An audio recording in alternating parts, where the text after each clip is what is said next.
Com canvien les coses. Recordo quan jo tenia 15 anys i el meu pare es va comprar un cotxe i estava molt content perquè li havien rebaixat 50.000 pessetes per pagar en efectiu. Ara és al revés. Et fan descompte quan demanes un préstec. A nosaltres ja ens va bé perquè estàvem mirant cotxes i pensàvem finançar-lo. I quin préstec demanar? Doncs el millor és fixar-se amb la TAE. Com més baixa, millor.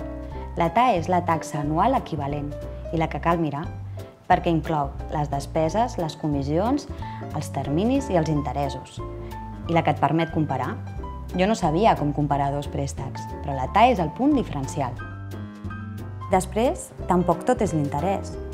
Saps que és possible que hi hagin dos préstecs amb la mateixa TAE però amb tipus d'interès diferent? Doncs és més que possible, perquè la TAE inclou les comissions i té en compte els terminis. Tu imagina't un préstec amb una TAE d'un 5% a 3 anys i un altre amb una TAE d'un 6% a 6 anys. Què et convé més? Amb la primera opció pagaràs menys interessos, però si et dic que la quota del primer són 600 euros i del segon 330 euros, llavors és com et vagi tu millor pagar-ho.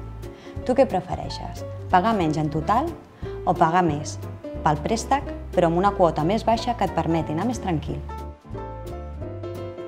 Resumint, el que cal tenir clar abans de demanar un préstec. Quina és la TAE?